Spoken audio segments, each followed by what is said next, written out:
Hello students and welcome back to our channel Siraj Shaikh. आज depreciation का lecture number 1 है, जिसके अंदर हम कवर करने वाले डेप्रिसिएशन का कंसेप्ट और एक छोटा सा सम। तो स्टार्ट करते हैं आज का लेक्चर।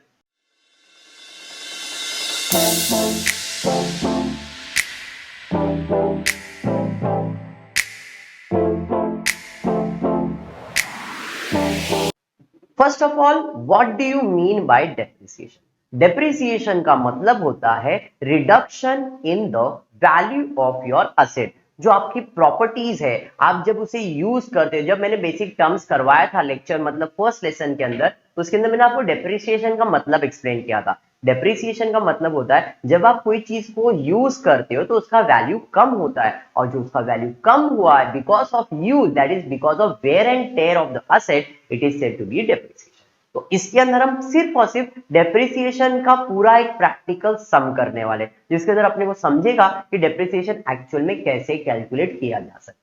अगर मैं डेप्रिसिएशन की बात करूं तो डेप्रिसिएशन में दो मेथड होते हैं। एक तो है आपका स्ट्रेट लाइन मेथड, जिसे आप ओरिजिनल कॉस्ट मेथड भी कहते हो या फिक्स इंस्टॉलमेंट मेथड भी कहते हो, और दूसरा है जिसका नाम है रेड्यूसिंग बैलेंस मेथड। इसको और एक नाम दिया गया है WDB मेथड या तो फिर डिमिनिशिंग बैलेंस मेथड। बहुत सारी चीजें, ज्यादा दिल पे लेना नहीं है, बेसिक सम्स पहले क्लियर करेंगे।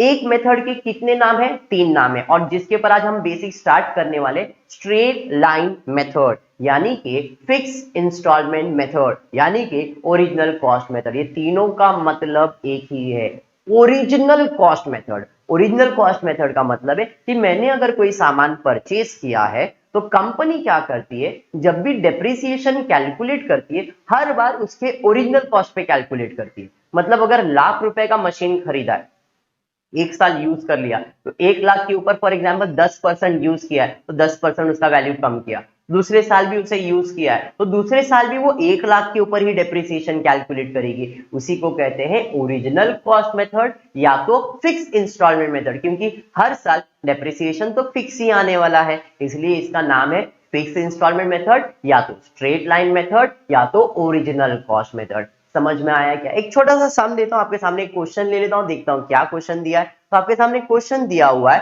कि Samarth manufacturing company of Aurangabad purchase a new machine for ₹45,000 on 1st of Jan 2015 and immediately spent ₹5,000 on its fixation and erection. In the same year, on 1st July, additional machine costing ₹25,000 was purchased. On 1st July 2016, machine purchased on 1st Jan 2015 became obsolete and was sold for 40,000.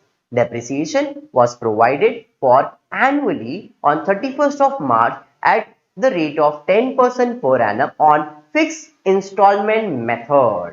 You are required to prepare machinery account for the year 14-15, 15-16, 16-17। देखिए ये सम 11 standard के लिए भी important है, F5 BMS के लिए भी important है, F5 BBI के लिए भी इंपॉर्टेंट है। ये तीनों स्टैंडर्ड में सेम कंसेप्ट आने वाले, इसलिए आप सभी के लिए मतलब 13 के लिए भी और 11 के लिए भी ये दोनों टॉपिक इंपॉर्टेंट है। मुझे क्वेश्चन दिया गया है डेप्रिसिएशन का, तो मेरा प्रोसेस अटेम्प्ट क्या होता है, तो जब भी मैं कोई क्वेश्चन रीड करता हूं तो इस क्वेश्चन में से पहले मैं 3 चीज गैदर करूंगा। क्या है वो 3 चीज? तो सबसे पहला मुझे ढूंढना पड़ेगा इस पूरे क्वेश्चन के अंदर कि इस कंपनी का ईयर एंड क्या है। दूसरा मैं ढूंढूंगा कि इसमें कौन सा मेथड एडॉप्ट किया गया है और कितना परसेंटेज ऑफ डेप्रिसिएशन देना है। तो पूरे क्वेश्चन में आपको लास्ट लाइन पे दिखेगा कि यहां पे जो कंपनी है, depreciation was provided for annually on 31st March at the rate of 10% per annum on fix installment method. ये आपको दिख रहा है। इसका मतलब डेप्रिसिएशन कभी चार्ज किया जाता है? 31st मार्च को। 31st मार्च को मतलब साल जब खत्म होता है तब डेप्रिसिएशन चार्ज किया जाता है। तो इस कंपनी का ईयर एंड क्या है? इस कंपनी का ईयर एंड है 31st ऑफ मार्च। समझ में आया क्या?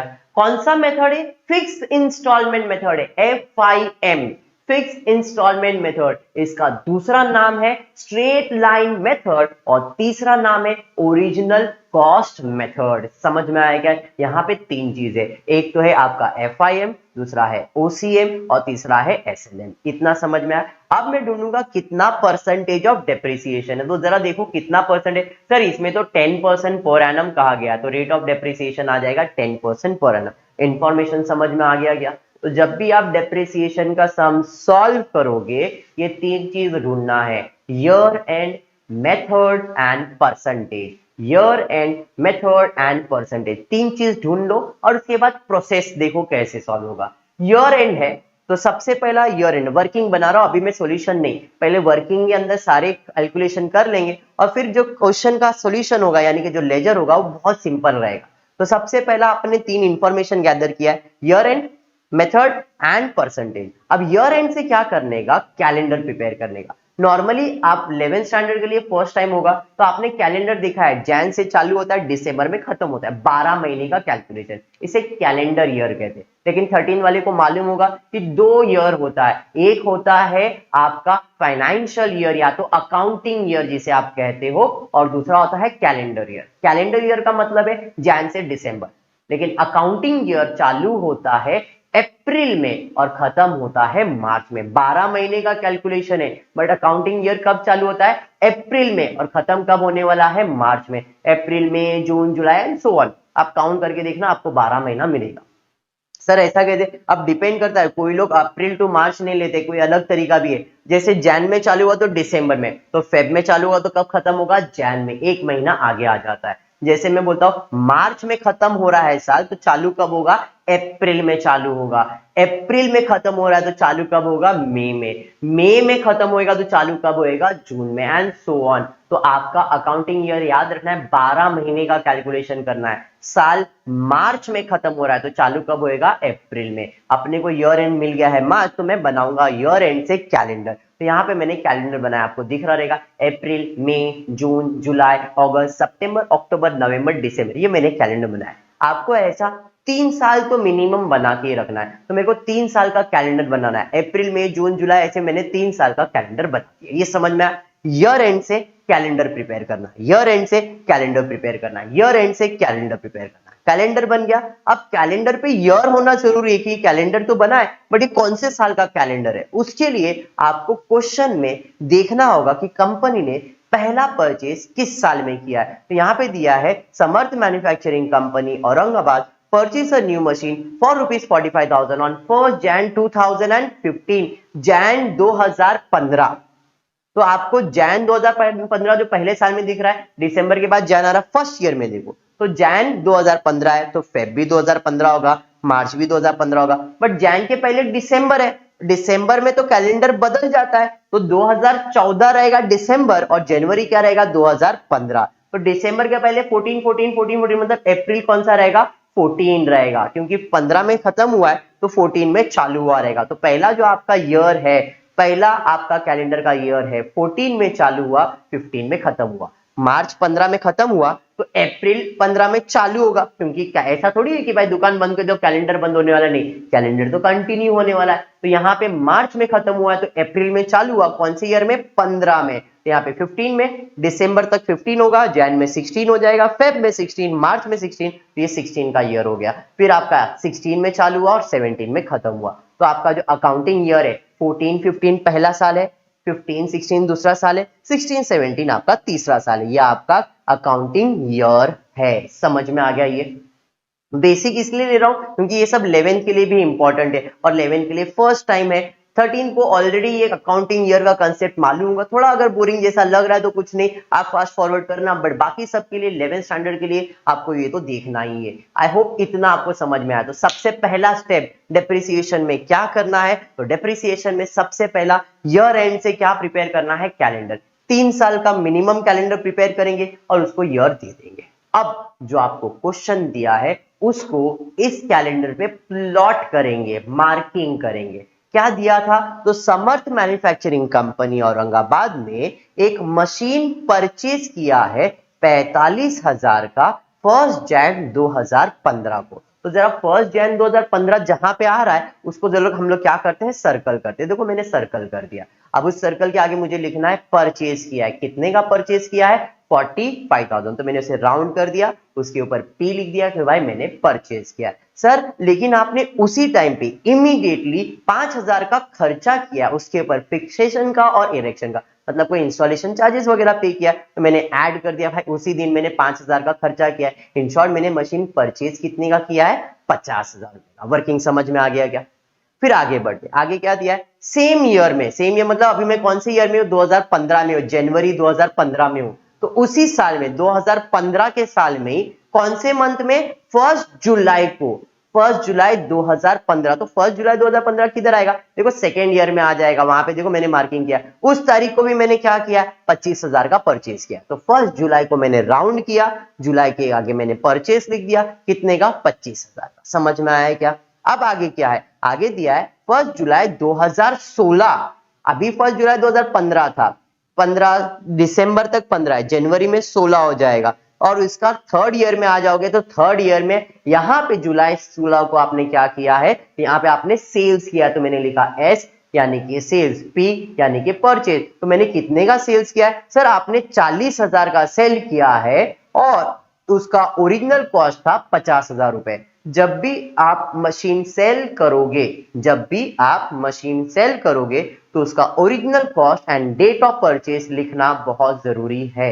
वहां पे क्लियरली बोला था ऑन 1 जुलाई 2016 को हमने जो मशीन 1 जनवरी 2000 को परचेज किया था वो ऑब्सोल्यूट हो गया है, भंगार हो गया है, फिर भी हमने उसे कितने में बेचा है, 40,000 रुपए में बेच दिया है। बात समझ में आया आपको? तो मैंने सेल्स का वैल्यू लिखा है 40,000, उसका ओसी यानी कि ओरिजिनल कॉस्ट था कितना, 1 जुलाई को उसका ओरिजिनल कॉस्ट था 50,000 रुपए, बराबर है। कब खरीदा था, 1 जनवरी 2015, तो मैंने वहां पे सेल्स का वैल्यू, उसका ओरिजिनल कॉस्ट और जिस तारीख को परचेज किया था वो लिख दिया। और कुछ दिया है, हाँ सर दिया है कि डेप्रिसिएशन इज प्रोवाइडेड ऑन 31 मार्च, तो 31 मार्च को डेप्रिसिएशन आने वाला है, तो हर साल देखो मार्च के आगे मैंने एक छोटा सा एरो बनाया है, उधर क्या आने वाला है, डेप्रिसिएशन हर साल आने वाला है, पहले साल में भी आएगा, दूसरे साल में भी आएगा और तीसरे साल में। 3 साल का कैलेंडर है तो 3 साल का तो प्रिपेयर करना है, क्योंकि आप क्वेश्चन देख सकते हो, you are required to prepare machinery account for 14-15, 15-16, 16-17, 3 साल का वो लोग नहीं बोला है तो 3 साल का हम भी कैलकुलेट करेंगे। ये आपका पहला वर्किंग हुआ, इतना अगर आपको समझ में आया है तो आपका एक स्टेप आप आगे बढ़ सकते हो, इतना तो क्लियर हो गया। अब बढ़ते हैं सेकेंड स्टेप की तरफ। पहला ईयर एंड से कैलेंडर बनाना है, और कैलेंडर बनाने के बाद आपको क्या करना है, तो प्लॉटिंग करना है। प्लॉटिंग हो जाने के बाद अब एक्चुअल में कैलकुलेशन स्टार्ट होगा। आपने देखा रहेगा ईयर एंड से हमने कैलेंडर बनाया, प्लॉटिंग किया, अब जो रेट यानी कि जो मेथड दिया है और जो परसेंटेज दिया है उसके बेसिस पे हमको क्या करना है, कैलकुलेशन करना है डेप्रिसिएशन का। चलिए ठीक है, कैलकुलेशन ऑफ डेप्रिसिएशन पे आ जाते हैं। डेप्रिसिएशन कौन से मेथड से, स्ट्रेट लाइन मेथड यानी कि ओरिजिनल कॉस्ट मेथड यानी कि फिक्स इंस्टॉलमेंट मेथड, तीनों का मतलब एक ही है। इसमें क्या होगा, जितने का मशीन आपने खरीदा है हर साल उसी के ऊपर आपको डेप्रिसिएशन देना है। अगर मैंने आज 50,000 का मशीन खरीदा है, 5 साल तक उसको यूज कर रहा हूं, तो हर साल मैं 50,000 के ऊपर ही डेप्रिसिएशन देने वाला हूं। क्लियर? चलिए ठीक है, अब डेप्रिसिएशन में पहले साल में जाते हैं। पहला साल अपना क्या है, तो फर्स्ट ईयर मेरा है 14-15, तो ईयर नंबर 1 मेरा है 14-15। इस साल में मेरे पास फर्स्ट ईयर कैलेंडर देखो, अभी फर्स्ट ईयर में मेरे पास कितना मशीन है, सर मेरे पास एक ही मशीन है जिसका कीमत कितना है, 50,000 रुपए। तो फर्स्ट ईयर में मेरे पास एक मशीन है जिसका कीमत है 50,000। कंपनी कितना परसेंट डेप्रिसिएशन चार्ज कर रही है, 10% चार्ज कर रही है, तो यहां पे आ जाएंगे @10%।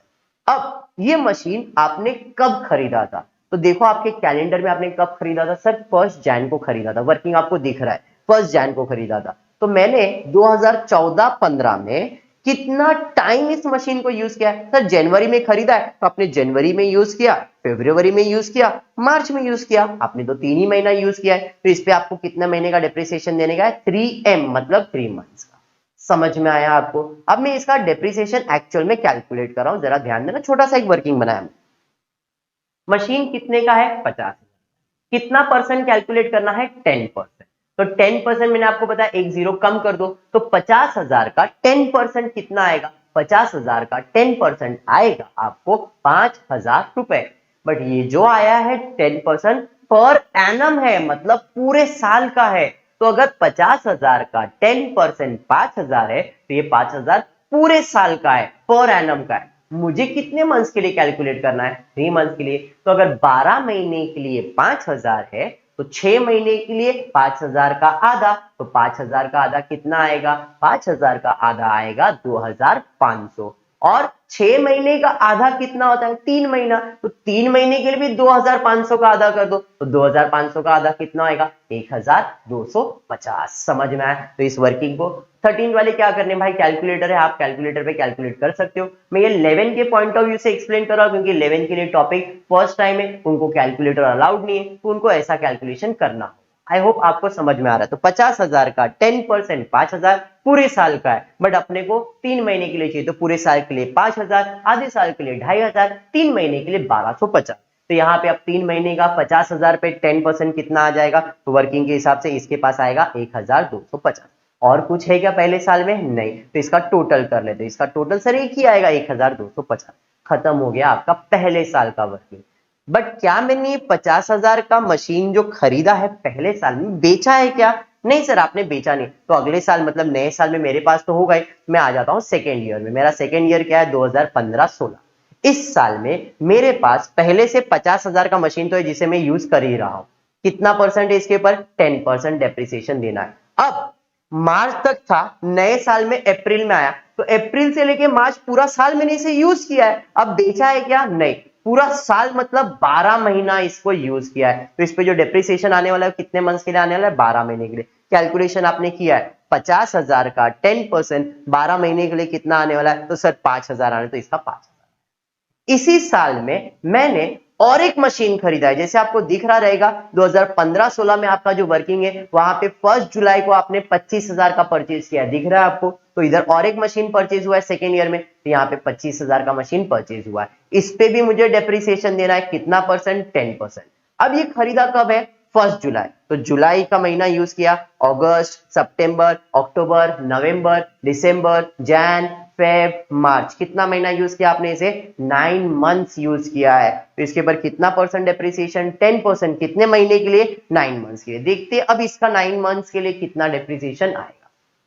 25,000 का 10%, वर्किंग आपके सामने। 25,000 का 10% कितना है, तो 25,000 का 10% है 2,500।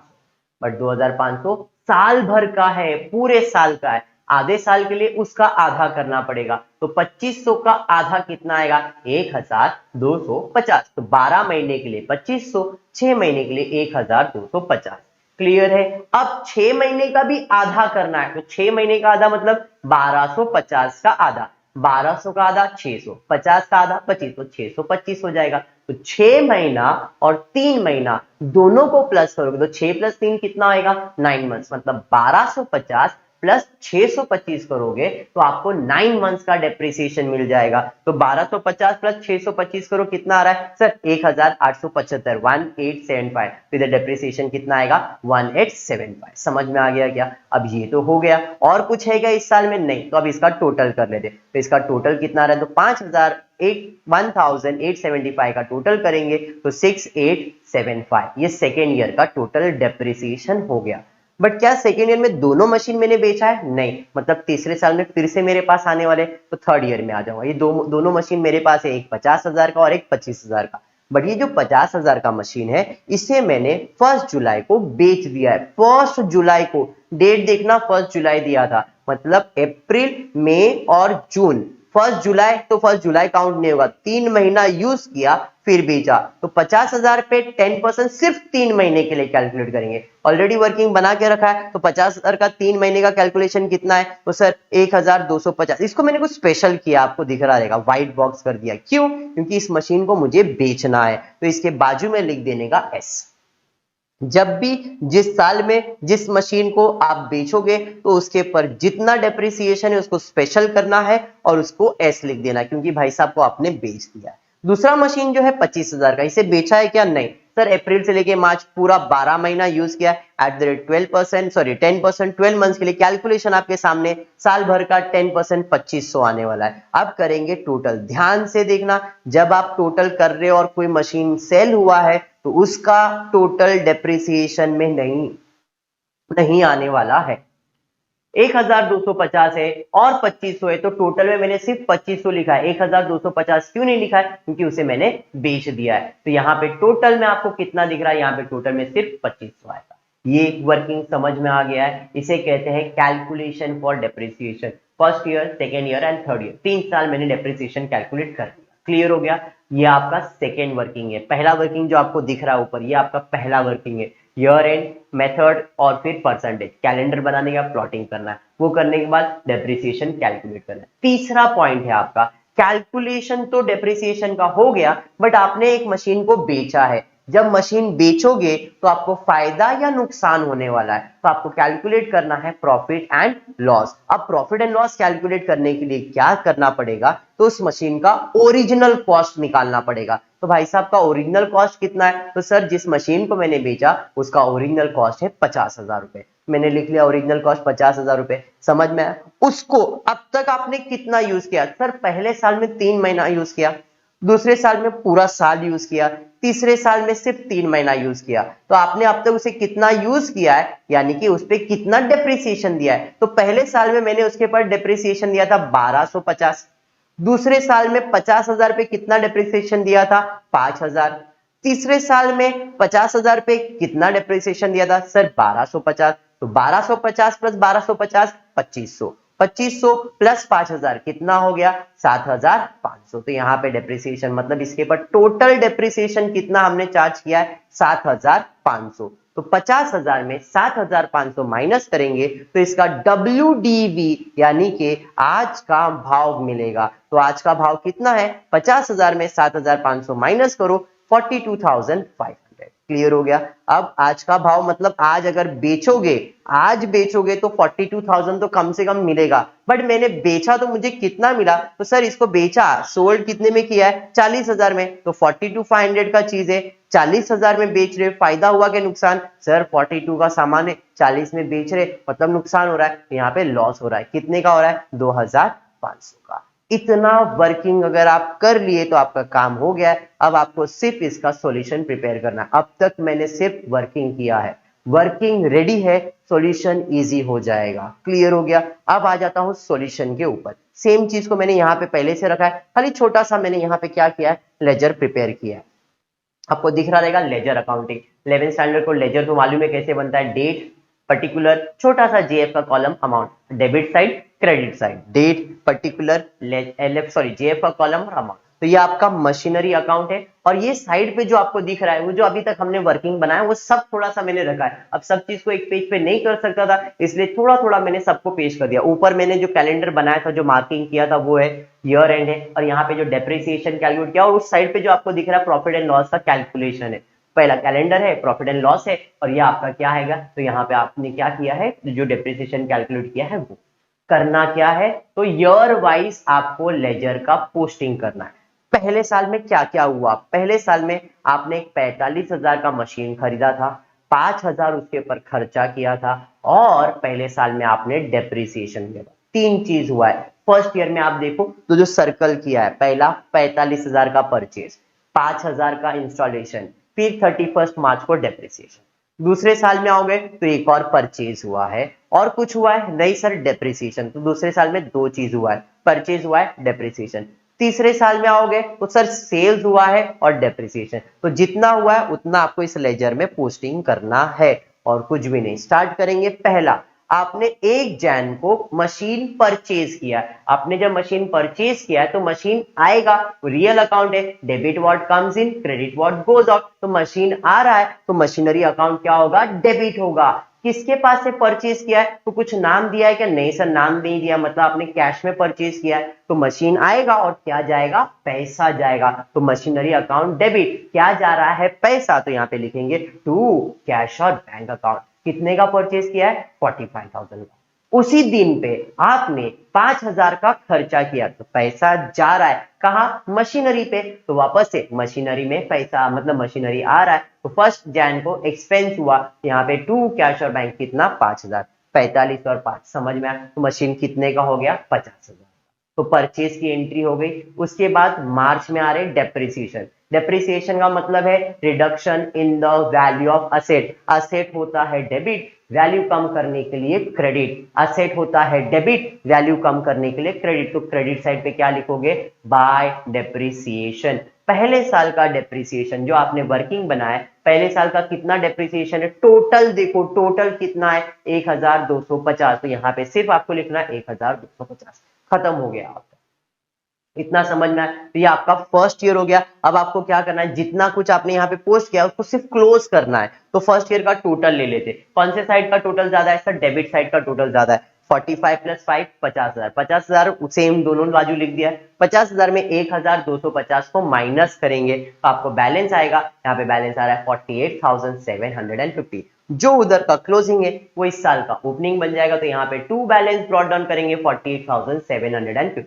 अब दूसरे साल में क्या हुआ है, तो दूसरे साल में फिर से परचेज हुआ है और डेप्रिसिएशन, जो दो ही चीज हुआ है, परचेज हुआ है तो मशीन आने वाला, और क्या जाने वाला है, पैसा, तो मशीन आने वाला है 1 जुलाई 2015 को, परचेज किया है तो टू कैश और बैंक लिखोगे, कितने का परचेज किया है, 25,000 का। उसके बाद क्या हुआ है सर, डेप्रिसिएशन, असेट का वैल्यू कम होगा, क्रेडिट साइड पे बाय डेप्रिसिएशन, कितना है, तो टोटल डेप्रिसिएशन देखो दूसरे साल का कितना है, दूसरे साल का टोटल है 6875, तो यहाँ पे 6875 हो जाएगा। बात समझ में आया, और कुछ नहीं। अब टोटल करेंगे, कौन सा साइड का टोटल ज्यादा है, डेबिट साइड का टोटल ज्यादा है, 73,750 73,750, इसमें 6,875 माइनस करेंगे तो आपको बाय बैलेंस आ जा रहा है 66,875। उधर का क्लोजिंग, तो इस साइड का ओपनिंग बन जाएगा, टू बैलेंस ब्रॉट डाउन 66,875।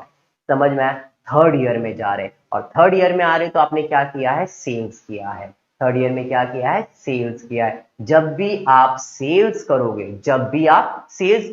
तीन चीज लिखना है। जब भी आप सेल्स करोगे तीन चीज लिखना है, बाय कैश और bank, by depreciation, by profit and loss. By cash और bank, by depreciation, by profit. जब भी सेल करोगे तीन चीज कंपलसरी है, बाय कैश और bank, by depreciation, by profit and loss. By cash और bank, by depreciation, by profit and loss, तीन चीज लिखना है। बाय कैश और बैंक, बाय डेप्रिसिएशन, और ब्रैकेट में लिखने का एस, जो सेल्स वाला है, सेल्स किया है इसलिए depreciation. By profit and loss, bracket में लिखने का लॉस। तो यहां पे मैं लिख रहा हूं वापस से, कौन सी तारीख को सेल किया है, 1 जुलाई को। तो बाय कैश और बैंक, कैश और बैंक मतलब कितने में बेचा, कितने में बेचा मैंने मशीन को, 40,000 में। फिर टू, पहले बाय कैश और बैंक हो गया, फिर बाय डेप्रिसिएशन, ब्रैकेट में मैंने लिखा है, फिर बाय डेप्रिसिएशन के बाद बाय प्रॉफिट एंड लॉस, तो bye profit and loss, bracket में मैंने लिखा लॉस। तो बाय कैश और bank, by depreciation, by profit and loss. Cash और बैंक कितने में बेचा, तो 40,000 में। डेप्रिसिएशन जो सेल्स वाला है, देखो स्पेशल अपन ने मार्क करके रखा है, कितना है, 1250 है। समझ में आया क्या। प्रॉफिट एंड लॉस, ऊपर देखो वर्किंग के अंदर आपको लॉस दिख रहा है, कितने का, 2,500 का। तो जब भी आप सेल्स करोगे ये तीन चीज आपको लिखना है। तो ये सेल्स हो गया। सेल्स के बाद क्या आने वाला है, ईयर एंड पे डेप्रिसिएशन। डेप्रिसिएशन असेट का वैल्यू कम करता है, तो बाय डेप्रिसिएशन लिख दूंगा। कितना है बाय डेप्रिसिएशन, तो यहाँ पे टोटल देखो कितना है, तो लास्ट ईयर का आपका टोटल है 2,500, 2,500। अब क्या करना है आपको, टोटल करना है। डेबिट साइड का टोटल ज्यादा है, उसमें से क्रेडिट साइड के टोटल को आपको माइनस करना है। जो भी बैलेंस आएगा वो नेक्स्ट ईयर में कैरी फॉरवर्ड होगा, बट इधर के लिए हम लोग इतना ही छोड़ रहे हैं। आई जस्ट होप आपको वीडियो पसंद आया रहेगा, तो प्लीज वीडियो को लाइक कर देना, फ्रेंड्स ग्रुप में शेयर करना, चैनल को सब्सक्राइब करना। Thank you for watching the video.